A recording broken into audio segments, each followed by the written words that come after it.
Hello दोस्तों, क्या हाल चाल है आप सभी के। मैं हूं आप सभी का दोस्त and host Sai Kapoor and दोस्तों आज की इस वीडियो में मैं बैटल करवाने जा रहा हूं मार्वल एंड डीसी की टीम वर्सेस इंडियन सुपरहीरोज की टीम में।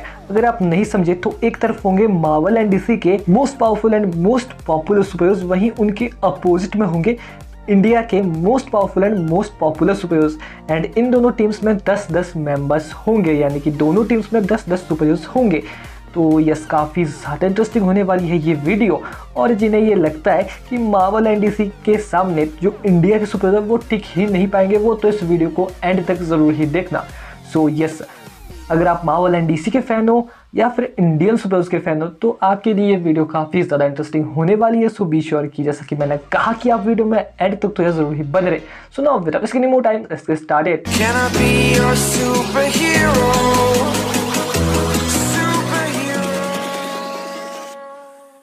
दोस्तों, वीडियो में आगे बढ़ने से पहले जैसा कि आप सभी को पता ही है कि मेरी आप सभी से सिर्फ एक ही रिक्वेस्ट रहती है कि अगर आपने अभी तक चैनल को सब्सक्राइब नहीं किया है तो यार कर देना। साथ में जो बेल आइकन दिख रहा है उसे भी प्रेस करके ऑल पे सिलेक्ट कर लेना। अगर ऑलरेडी सब कर लिया है सो थैंक्स। नाउ अब बात करते हैं वीडियो की, यानी कि team Marvel and DC versus team Indian superheroes की। शुरू करते हैं फर्स्ट बैटल से, जो कि होने जा रही है कैप्टन अमेरिका वर्सेस क्रिश के बीच में। जैसा कि हम सभी को पता है कि जो कैप्टन अमेरिका है वो एक सुपर सोल्जर है, पर वहीं जो क्रिश है वो एक सुपर ह्यूमन है। दोनों में ज़्यादा डिफरेंस नहीं है, बट ये डिफरेंस तब बढ़ जाता है जब क्रिश 3 मूवी आई थी और उस मूवी में जो क्रिश है उसकी पावर्स को कुछ हद तक या फिर कई गुना ज़्यादा बढ़ा दिया गया था और उसके पास फ्लाइट जैसी एंड टेलीकाइनेटिक एबिलिटीज, हाँ कुछ हद तक जो क्रिश है उसके पास टेलीकाइनेटिक एबिलिटीज भी है। और ऐसे ही कुछ major powers and advantages Krrish को कैप्टन अमेरिका के मुकाबले में इस बैटल में ज़्यादा स्ट्रॉन्ग बना देती है। कैप्टन अमेरिका के पास अगर म्योनिर होता है तो यस वो डिफीट कर देंगे क्रिश को, पर एमसीयू में जो म्योनिर है वो अब नहीं है, एक तरह से कह सकते हैं कि डिस्ट्रॉय हो गया है। साथ ही में जो म्योनिर है वो कैप्टन अमेरिका का कोई पर्सनल वेपन नहीं है, लाइक कैप्टन अमेरिका की शील्ड, उसकी तरह म्योनिर कैप्टन अमेरिका का कोई पर्सनल वेपन नहीं है। एंड विदाउट म्योनिर वाले कैप्टन अमेरिका क्रिश के ऊपर उतना ज़्यादा हावी नहीं हो गए, यानी कि क्रिश के मुकाबले में उतना ज़्यादा स्ट्रॉन्ग नहीं होगी इस बैटल में। हाँ, अच्छी खासी टक्कर वो दे देंगे क्रिश को, बट यस क्रिश को डिफीट नहीं कर सकते वो। So sorry Captain America fans, but Captain America versus Krrish में Krrish wins. Thanks. Next battle या फिर battle number 2, Iron Man versus Jeevan. इस बैटल में सिचुएशन कुछ ऐसी है कि ये जो दोनों ही सुपर हीरोज हैं ये कहीं ना कहीं टेक्नोलॉजी से संबंध रखते हैं और कहीं ना कहीं एक दूसरे को डिफीट करने का पोटेंशियल रखते हैं। पर इस बैटल में ज़्यादा चांसेस हैं कि आयरन मैन जीत जाए। अब ऐसा क्यों? ऐसा इसलिए Iron Man weapon technology and intelligence की एडवांटेज रखता है। ये जो सभी एडवांटेजेस है ये जीवन के पास भी है, पर आयरन मैन की कंपैरिजन में थोड़ी कम पड़ जाती है। ये बात भी है कि जो जीवन है वो नियरली इमॉर्टल है, यानी कि बिना उसके हार्ट के उसे कोई मार ही नहीं सकता। और जब उसकी बॉडी में उसका हार्ट भी हो, यानी कि उसके पास उसका हार्ट भी हो, पर तब भी उसे सिर्फ एक स्पेशल गन की एक स्पेशल बुलेट से ही मारा जा सकता है, जो कि रावण के पास होती है, जैसा कि रावण में दिखाया भी गया था। अब हाँ, अगर आयरन मैन के पास वो गन ना भी हुई या फिर हार्ट नहीं हुआ जीवन का, तब भी आयरन मैन टेम्पररी नॉकआउट कर सकता है जीवन को, जिस वजह से यहाँ पर जो आयरन मैन है उनकी जीतने के ज्यादा चांसेस है। सो आयरन मैन वर्सेस जीवन के इस बैटल में आयरन मैन विंस। चीटिंग करता है तू। 1 point two Marvel and DC super heroes. Next battle या फिर battle number 3, Hulk versus super Singh. जो हल्क है उसके बारे में तो आप सभी को पता होगा, हम सभी को पता ही है उसके बारे में कि वो कितना ज़्यादा पावरफुल है। उसके एंगर की वजह से ही जो उसकी पावर्स का लेवल है वो बढ़ता है। एंड एक्चुअली में जो हल्क है वो ब्रूस बैनर होता है, यानी कि नॉर्मल ह्यूमन, बट उसके साथ एक एक्सीडेंट होता है गामा रेडिएशन का, जिस वजह से वो हल्क में बदल जाता है जब भी उसे गुस्सा आता है। बट यहाँ पर जो शायद आपको पता नहीं होगा वो है सुपर सिंह के बारे में। आप इंडियन सुपर को ज़्यादा फॉलो नहीं करते हैं तो शायद आप सुपर सिंह के बारे में नहीं जानते हो। तो जो सुपर सिंह है वो भी एक नॉर्मल ह्यूमन है, बट उसे पावर देती है उसकी पग। उसके पास जो उसकी पगड़ी है वो जब भी वो उस पग को पहनता है तो उसके पास काफ़ी सारी सुपर पावर्स आ जाती है। अब हाँ, यहाँ पर जो हल्क है वो स्ट्रेंथ के बेसिस पर अगर देखा जाए तो सुपर सिंह को काफ़ी अच्छी टक्कर दे सकता है, पर यहाँ पर जो सुपर सिंह है वो स्पीड एंड कुछ अदर एडवांटेजेस में जो हल्क है उससे ज़्यादा आगे है। अब हाँ, ड्यूरेबिलिटी में भी ये कहीं ना कहीं इक्वल हो ही जाते हैं, पर कुछ ऐसी एडवांटेजेस सुपर सिंह रखता है जिनके बेसिस पर वो हल्क को थोड़ी देर के लिए तो नॉकआउट कर ही देगा इस बैटल में। पर यहाँ पर जो हल्क है उसके जीतने के ज़्यादा चांसेस इसलिए निकल कर आते हैं। अब ऐसा भी नहीं है कि हल्क यहाँ पर हार ही जाएगा, नहीं, हल्क के भी चांसेस है कि वो इस बैटल को जीत ले, क्योंकि अगर इन दोनों की बैटल होती है तो आप सभी को पता है कि हल्क बैटल में कितना ज़्यादा डिस्ट्रक्शन कर देता है। इस डिस्ट्रक्शन में अगर किसी तरह से जो हल्क है वो सुपर सिंह से उसकी पग को कुछ देर के लिए ही अलग कर देता है, तो जो सुपर सिंह है वो अपनी नॉर्मल ह्यूमन फॉर्म में आ जाएगा और यस हल्क से हार जाएगा। तो इस वजह से यहाँ पर इन दोनों की पॉसिबिलिटीज इक्वल इस बैटल को जीतने की। सो इस बैटल को मैं करता हूँ tie. According to my opinion मुझे लगता है यहाँ पर हल्की जीतने के ज़्यादा चांसेस है, बट यस इसको पीपल्स चॉइस पे रखते हैं इस बैटल को। सो अब बताओ कमेंट बॉक्स में। तब तक के लिए 1 पॉइंट मिलता है इंडियन सुपर्स को एंड 1 पॉइंट मिलता है मार्वल एंड डीसी सुपर्स को। एक तेरा एक मेरा। नेक्स्ट बैटल या फिर battle number 4, Thor versus Shaktimaan. So जो ये टॉपिक है इसके ऊपर मैंने एक सेपरेट वीडियो बना रखी है, अगर आपने नहीं देखी तो आप चेकआउट कर लेना। यहाँ पर मैं शॉर्ट में एक्सप्लेन करता हूँ। सो थॉर के बारे में तो आप सभी को पता होगा कि वो गॉड ऑफ थंडर है एंड कौन कौन सी पावर्स एंड एडवांटेजेस रखता है। बट जो शक्तिमान है अगर कोई नहीं जानता तो मैं आप सभी को बताता हूँ कि जो शक्तिमान है वो अपने सातों चक्रों को एक्टिवेट कर चुका है, जिस वजह से उसके पास 5 एलिमेंट्स तक को कंट्रोल करने की पावर्स है। अब यहाँ पर जो शक्तिमान है 5 एलिमेंट्स को कंट्रोल करने की वजह से वो वेदर को मैनिपुलेट भी कर सकता है, यानी कि उसके पास भी कुछ हद तक थॉर लाइक पावर्स है एंड थॉर की जो लाइटनिंग स्ट्राइक्स है वो इस शक्तिमान पर फुल्ली पूरी तरह से बेअसर होंगी, यानी कि जो गॉड ऑफ थंडर है उसकी लाइटनिंग्स का ज़्यादा असर ही नहीं होगा शक्तिमान के ऊपर। तो ऐसे में जो थॉर है उसके पास बचते हैं उसके वेपन्स के एडवांटेजेस, यानी कि स्टोन ब्रेकर एंड म्योनिर जैसे पावरफुल जो उसके वेपन्स हैं उनकी मदद से वो कुछ हद तक हार्म कर देगा शक्तिमान को। बट एट द एंड जब शक्तिमान धीरे धीरे करके अपनी पावर्स का फुल्ली भी नहीं यानी कि 50% यूज करना शुरू कर जाएगा, तब यहाँ पर जो थॉर है वो यस शक्तिमान के सामने थोड़ा कमजोर पड़ने लग जाएगा और एट द एंड यहाँ पर जो शक्तिमान है वही जीतेगा, क्योंकि यहाँ पर जो एमसीयू का थॉर है वो एक्चुअल में अभी तक इतना ज्यादा पावरफुल नहीं है कि वो शक्तिमान को डिफीट कर दे। अब हाँ ये मेरा पर्सनल ओपिनियन है, बट मुझे पता है कि आप इससे कहीं ना कहीं एग्री करोगे अगर आपको शक्तिमान के बारे में कुछ नॉलेज है, अगर उसकी पावर्स एंड एडवांटेजेस का पता है आपको। फिलहाल के लिए यहाँ पर जीतता है शक्तिमान। सो थॉर वर्सेस शक्तिमान के इस बैटल का जो विनर है वो है शक्तिमान। सो शक्तिमान विंस एंड 1 पॉइंट मिलता है इंडियन सुपर हीरोज को। नहीं सारुण के यहाँ कुछ तो गड़बड़ है, जरूर कोई ना कोई। अगर आपको अभी भी डाउट है तो मैंने कहा कि फुल एक सेपरेट वीडियो बनाई है मैंने इस टॉपिक के ऊपर, आप उसे चेकआउट कर लेना। नेक्स्ट बैटल या फिर battle number 5, Captain Marvel versus Minnal Murali. So यहाँ पर नो डाउट मैं ज़्यादा एक्सप्लेन नहीं करूँगा क्योंकि यहाँ पर सभी को पता है कि जो कैप्टन मार्वल है वही जीतेगी। हाँ अब जो कैप्टन मार्वल है वो मिन्ना मुरली के मुकाबले में ज़्यादा पावरफुल है। कैप्टन मार्वल के नॉर्मल फॉर्म में नहीं, उसके बाइनरी फॉर्म में। अगर नॉर्मल फॉर्म में जो मिन्ना मुरली है वो किसी तरह से वैसे मुझे नहीं लगता कि मिन्ना मुरली ओवरपावर कर देगा कैप्टन मार्वल को उनके नॉर्मल फॉर्म में, बट अगर कर लिया तब भी जो कैप्टन मार्वल है उनका बाइनरी फॉर्म तो है ही। और हाँ जो मिन्ना मुरली है वो अपनी टेलीकाइनेटिक पावर्स के चलते जो कैप्टन मार्वल है उसको कुछ देर के लिए परेशान कर सकता है, बट यस कैप्टन मार्वल को अपनी टेलीकाइनेटिक पावर्स के चलते नॉकआउट तो नहीं कर सकता। So Captain Marvel versus Minnal Murali की इस बैटल में Captain Marvel wins and 1 point मिलता है मार्वल एंड डीसी टीम को।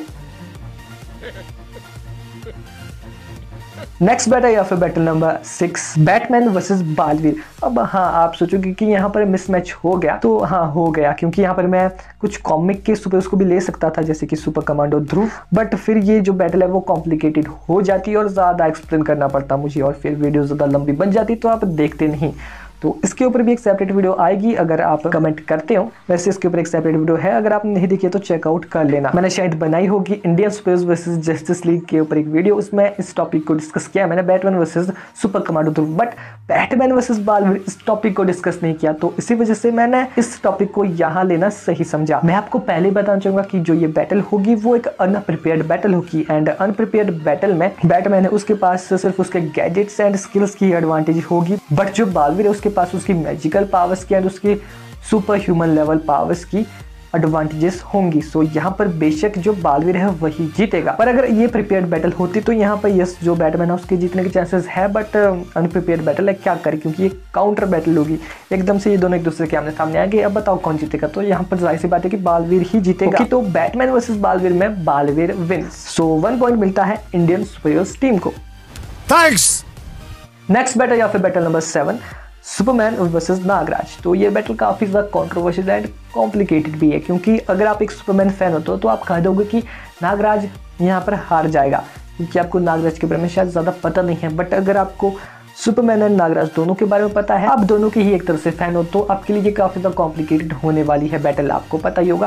क्योंकि जो नागराज है एक्चुअल में वो भी काफी हद तक पावर्स एंड एडवांटेजेस को होल्ड करता है, और नागराज के पास भी कई गुना ज्यादा ऐसी पावर्स एंड एडवांटेजेस है जिसकी मदद से वो सुपरमैन तक को घुटने टेकने पर मजबूर कर सकता है। पर जो सुपरमैन है वो भी किसी से कम नहीं है, वो भी कई गुना ज्यादा एडवांटेजेस को होल्ड करता है। और जिस तरह से जो सुपरमैन है उसकी एक वीकनेस है क्रिप्टोनाइट, उसी तरह से जो नागराज है उसकी भी एक वीकनेस है, वो है एंटी वेनम करके एक जो सीरम था, शायद कुछ ऐसा कॉमिक्स में दिखाया गया है। अगर ये इन दोनों चीज़ों का यूज़ ना करे एक दूसरे के अगेंस्ट में, तब भी यहाँ पर इन दोनों में से जो सुपरमैन है, मुझे लगता है according to my personal opinion, जो सुपरमैन है उसके जीतने के ज़्यादा चांसेस है। अब ये मैंने शॉर्ट में इसलिए बताया क्योंकि इसके ऊपर एक अगर फुल वीडियो चाहिए आपको तो कमेंट बॉक्स में बता देना। तो यहाँ पर 1 पॉइंट मिलता है टीम मार्वल एंड डीसी को। नेक्स्ट बैटल या फिर battle number 8, Aquaman versus flying jet. So यहाँ पर सिचुएशन कुछ ऐसी है कि जो एक्वामैन है और उसके अपोजिट में जो फ्लाइंग जेट है, यहाँ पर 2 टाइप की पॉसिबिलिटीज है, या तो अंडर वाटर बैटल या फिर वाटर के बाहर यानी कि इनलैंड भूमि पर बैटल। तो अंडर वाटर बैटल में तो ऑब्वियसली बात है यहाँ पर जो एक्वामैन है उसके पास ज़्यादा पावर्स